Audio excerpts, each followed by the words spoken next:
नमस्कार, आप देख रहे हैं द इंडिया न्यूज गोरखपुर। मैं हूं पंचानन पांडे गुड्डू। आज एक ऐसे शख्स से रूबरू कराते हैं। ये कौड़ी राम क्षेत्र के रहने वाले महेश ओझा जी हैं, जो पेशे से एक इंग्लिश के टीचर हैं। इनकी कुछ व्यथा ऐसी है जिस व्यथा को आज हम दिखाने जाते हैं और इनसे जानकारी लेंगे। ये अपनी व्यथा खुद ही बताएंगे और व्यथा जानने के बाद मैं तो सुना था, लेकिन आज इनसे रूबरू हो रहा हूँ और आप लोगों को भी रूबरू करा रहा हूँ। ओझा जी, स्वागत है हमारे चैनल में आपका। धन्यवाद सर। आपके एक सहज जन सेवा केंद्र चलाते हैं आप जौनपुर में।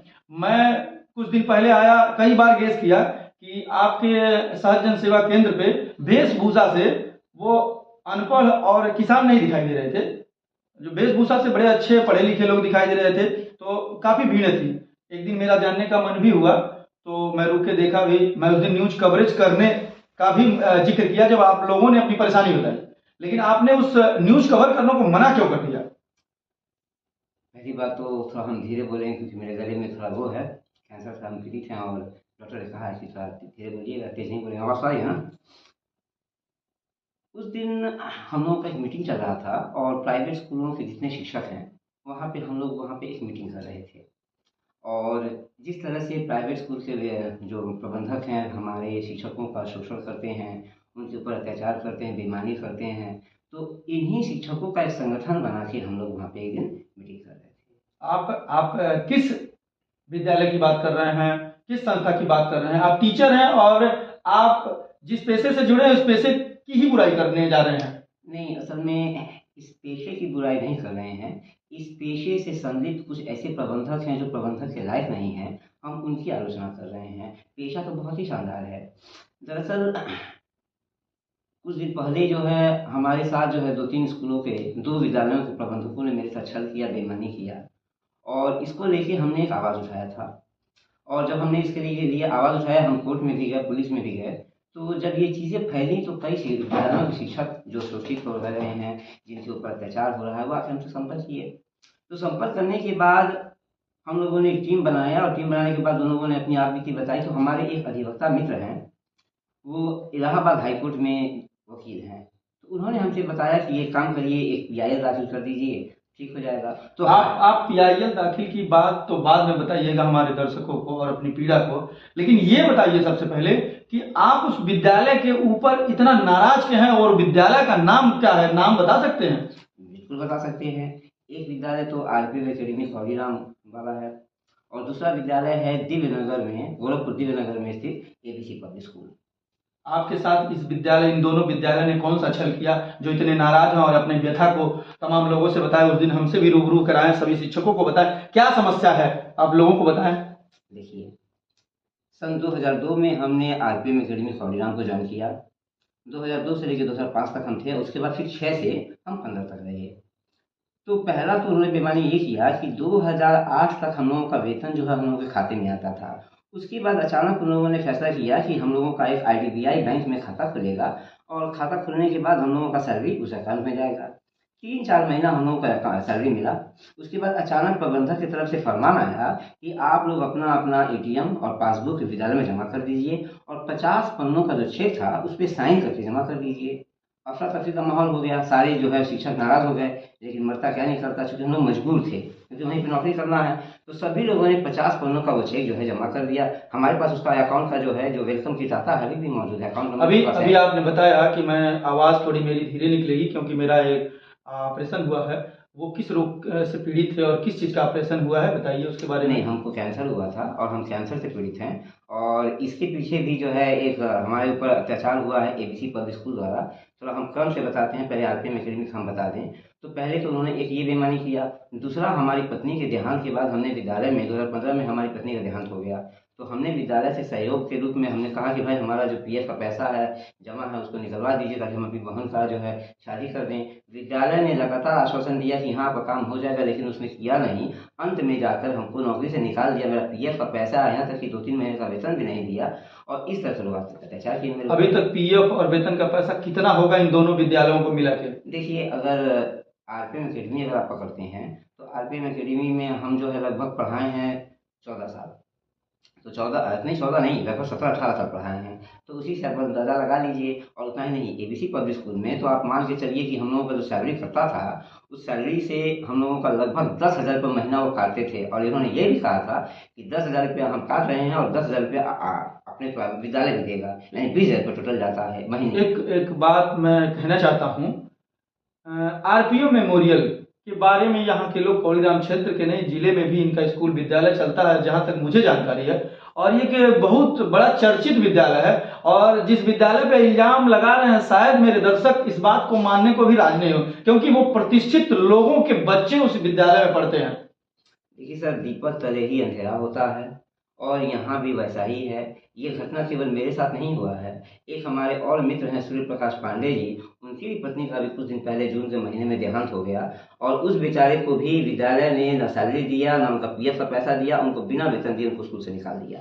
आप हमारे दर्शकों को क्या कहना चाहते हैं कि किस तरीके से पीड़ित हैं, और कितने रुपए का आपका जो फंडिंग है, जो आपका मतलब सैलरी है और पीएफ है, कितने लाखों में होगा, कितने हजारों में है, इसका जिक्र करिए।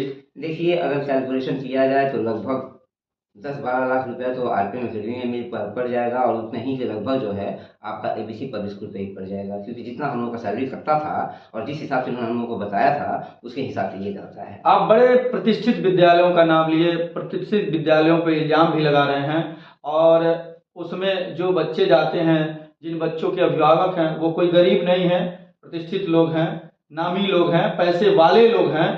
तो ये बताइए, ऐसे विद्यालय शिक्षक का पैसा कैसे रोक सकता है? सर, आपने प्रतिष्ठा की बात कही तो हम आपको एक बात और बता दें। एबीसी पब्लिक स्कूल पे जब हमने केस किया तो एबीसी पब्लिक के प्रबंधक जो है हमारे पीछे एक लड़की लगा दिए, और वो लड़की जिस वक्त मैं ठीक से बोल नहीं पाता था, वो लड़की फ़ोन करके मेरा प्रशंसा करती थी, आपकी आवाज़ बहुत अच्छी है, आपसे दोस्ती करना चाहते हैं। और जब हम उससे बात करना शुरू कर दिए, हम भी रिकॉर्डिंग रखे हैं, तो उसके बाद विद्यालय के शिक्षक ने हमको फ़ोन करके कहा कि भाई साहब, आपका जो है ऑडियो पकड़ाया है, आप तुरंत वापस ले लीजिए अपना मुकदमा, वरना आप फंस जाएंगे। अच्छा, कि ये मुझे मालूम था पहले से कि ये विद्यालय ही करवा रहा है, इसलिए मैं अपने पास। अच्छा, ये बताइए, अभिभावक अपने बच्चों को उच्च शिक्षा के लिए ऐसे प्रतिष्ठित विद्यालयों में, अपने जो गरीब अभिभावक हैं, वो भी अपना पेट काट के अपने बच्चों को आरपीएम में, बड़े बड़े स्कूलों में पढ़ाना चाहते हैं। तो ये बताइए कि विद्यालय जहाँ शिक्षा, जहाँ कहा जाता है सरस्वती जी वास करती हैं, अगर वहाँ के पदाधिकारी, वहाँ के प्रबंधक इस तरीके की सोच रखते हैं, तो हमारे उन बच्चों का भविष्य कैसा रहेगा? सर देखिए, हम आपको पहले ही बताए हैं कि पेशा ये अच्छा, बहुत शानदार है, लेकिन कुछ प्रबंधक हैं जो प्रबंधक लायक नहीं है, वो विद्यालय चलाने के लिए योग्य नहीं है। अब मैं आपको बताऊं, मैं आरटीआई के माध्यम से जो जानकारी किया, एबीसी पब्लिक स्कूल में एक विजय नाम के चपरासी थे, वो ग्रेजुएट थे, तो उनका कागज लगा कि पीटीआई शिक्षक के रूप में इस्तेमाल किया गया, और उनका मेरा आरटीआई के तहत है, जिसके बारे में हम अभी आरटीआई और कुछ विद्यालयों का हम डाले हैं, और इन सब चीज़ों को लेकर हम बाकायदे प्रधानमंत्री कार्यालय में चिट्ठी भी लिखे हैं। जिस तरीके से आप अपने मेहनत के पैसे को मांगने के लिए आप इधर उधर भटक रहे हैं, वैसे कुछ विद्यालय के प्रबंधक उनके अभिभावकों को, उनके बच्चों को, अगर 2 महीने की फीस बकाया हो जाती है, 3 महीने की फीस बकाया हो जाती है, किसी कारणवश, सबका रोजगार है, किसी का छोटा किसी का बड़ा, कोई मजदूरी करता है, तो ऐसे स्तर पर उस विद्यालय का प्रबंधक पैसा न पाने के कारण उसके बच्चे के, छोटे बच्चों को, बड़े बच्चों को खड़ा कर देता है, विद्यालय के बाहर लगा देता है, और अभिभावक को जलील करता है। तो ये अपने शिक्षक के साथ, अगर अभिभावक के साथ इतना गलत करते हैं, शिक्षक जो कि इन बच्चों को पढ़ा रहा है, इनके विद्यालय को चला रहा है, अगर उसके साथ ऐसा हो रहा है, तो क्या ऐसे विद्यालय में अभिभावक को भी सोचना चाहिए कि न पढ़ाया जाए? सर निसंदेह सोचना चाहिए, क्योंकि ये चर्चा का विषय होना ही चाहिए। आप एक बार बताइए, अभी आप आर्मी में चले जाइए, एक क्लासरूम में 80 बच्चे सेक्शन में हैं, शिक्षक और जो बच्चों का जो अनुपात है वो 1:80 है, जबकि मानक कहता है कि 45 बच्चे होने चाहिए। एक शिक्षक से 2 शिक्षकों का काम लिया जाता है, और उतना वेतन भी नहीं दिया जाता है, और हम पहले बता दिए अभिभावकों से तो मोटा मोटा रकम लिया जाता है। यही ना विडम्बना है कि लोग अचानक किसी को हीरो बना देते हैं, विद्यालय चलता शिक्षक के दम पे। और एक सवाल मैं और करना चाहता हूं, क्योंकि मेरे पास भी बच्चे हैं। सबसे बड़ी विडंबना की बात आपने कहा, सरकार जिस तरीके से शिक्षा पे फोकस किया, वर्तमान सरकार बहुत फोकस की, लेकिन सरकारी विद्यालयों का प्रमोशन नहीं हो सका। जिस तरीके से जलील ये पब्लिक स्कूल कॉन्वेंट वाले अभिभावकों को और बच्चों को कर रहे हैं, शायद लगता है कि भविष्य उन बच्चों का, उन अभिभावकों का खराब कर देंगे ये लोग, मेरे अनुभव से। क्या इसके बारे में क्या आपका अनुभव है? जब फर्जी टीचरों को लगाया जा रहा है, जब टीचर हैं ही नहीं, चपरासी का नाम लगा के आप उसको शिक्षक की जगह पे इस्तेमाल करेंगे, जब शिक्षक को समय से पेमेंट नहीं करेंगे, पूरा पेमेंट नहीं करेंगे, एक शिक्षक से आप दो लोगों का काम लेंगे, तो आप खुद ही समझिए कि गुणवत्ता कहाँ से आएगा। एक अंतिम सवाल मेरा ये है कि जिस विद्यालय पे, जिस प्रतिष्ठित विद्यालय पे आप इल्जाम लगा रहे हैं, उसके सामने एक अदना सा व्यक्ति है, आप शिक्षा क्षेत्र में है, आपका सम्मान है शिक्षा का, लेकिन अदना सा व्यक्ति मैं इसलिए कह रहा हूं कि जो अपने मेहनत के पैसे को और शिक्षा के क्षेत्र में रह के अपना गुरुदक्षिणा नहीं पा रहा है। प्रबंधक ने, बच्चों ने गुरुदक्षिणा दिया, लेकिन प्रबंधक ने आपको दक्षिणा नहीं दिया, सीधी सी बात। और इस स्थिति में जहां पे आप खड़े हैं, उन प्रबंधकों से, उन विद्यालयों से आप कैसे लड़ लेंगे? आपकी क्षमता क्या है? आपको कभी भी कहीं दबाया जा सकता है, डर नहीं लगता? भाई देखिए, एक यूनिवर्सल जस्टिस होता है कि good are rewarded and evils are punished. अगर ये कहीं से सत्य है तो मुझे न्याय जरूर मिलेगा। और वैसे भी आसाराम बापू जैसे ताकतवर लोग नहीं हैं, और वो लड़की जो इनको पर आरोप लगाई थी आसाराम बापू पे, आज जेल में है वो, उस लड़की से तो मैं ज़्यादा कमज़ोर नहीं हूँ। और हम अपनी लड़ाई यहाँ तक नहीं रखे हैं, हम हाईकोर्ट में PIL जारी कर दी। हमारे पास 40 टीचरों का एक संगठन भी बन गया है। PIL करने के बाद हम प्रधानमंत्री कार्यालय में जाकर उनसे मुलाकात करेंगे। और अत्याचार पे एक दो तीन चीज़ हम बताना भूल गए, आपको वो भी बता दें कि विद्यालय में हम लोगों का मार्कशीट तक जमा ले लिया जाता है। हमारा हाई स्कूल का मार्कशीट और एक ब्लैंक चेक अभी भी ABC पब्लिक स्कूल में जमा है। देखिए, यह बहुत बड़ा खुलासा है। शायद इसका प्रमाण हम कैसे दें? इनकी बातों से मैं पूर्ण संतुष्ट भी नहीं हो सकता, क्योंकि इनकी बातें कही जा रही है। लेकिन अगर ये कहीं से पीड़ित है तो तमाम इल्जाम विद्यालयों पर लगा सकते हैं। लेकिन अगर मार्कशीट रख लिया जाता है इसी भारत देश में, यहीं के निवासियों के साथ, तो ऐसे विद्यालयों में तो मैं बच्चा पढ़ाने के लिए कभी नहीं कहूंगा। सर, सरकारी विद्यालय भी नहीं रखा जाता है, कहीं भी नहीं रखा जाता है। हमारे पास बाकायदे उनका रिसीविंग है कि कैसे हम लोगों का मार्कशीट लिए हैं। उतना ही नहीं, कोरोना काल में RPM अकेडमी भी सभी लोगों का लिया था। मेरे एक मित्र है महेंद्र राय, वो नहीं जमा की तो निकाल दिया गया। सरकार और शिक्षा विभाग से आप क्या कहना चाहेंगे? हम सरकार और शिक्षा विभाग से ही कहेंगे कि इस चीज़ को संज्ञान में लें, और संज्ञान में लेने के बाद जिस तरह से प्राइवेट स्कूल के प्रबंधक शिक्षकों पे मनमानी कर रहे हैं, अत्याचार कर रहे हैं, शोषण कर रहे हैं। अब आप बताइए, मैं कैंसर से पीड़ित मरीज हूँ, हमको विद्यालय से अगर हमारा मेडिकल इंश्योरेंस अगर हुआ रहता, जो ग्रुप इंश्योरेंस होता है, तो अगर हुआ होता तो हमारा जो हमारा बाकी कगार पे है वो हम उस कगार से बच जाते। उसके बाद हम लोगों का अगर PF कटता होता, जबकि लोगों ने कहा था कि PF कट रहा है, हर महीना हम लोग से पैसा लेते, तो उसका भी मेरे पास सबूत है।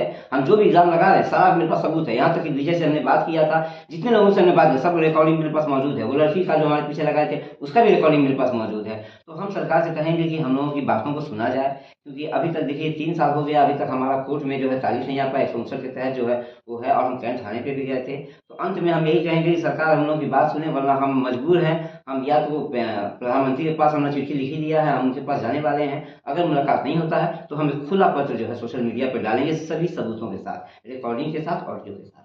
देखिए, ओझा जी से मिलने के बाद तमाम जानकारियां मिली कि किस तरीके से पब्लिक स्कूल, कॉन्वेंट स्कूल, किस तरीके से ये बड़े बड़े विद्यालय कम समयों में ऐसे उभरे हैं, ऐसे अत्याचारों के साथ। लेकिन मैं ये भी कहना चाहूंगा कि मैं केवल ओझा जी की बात सुन के ये जवाब दे रहा हूं।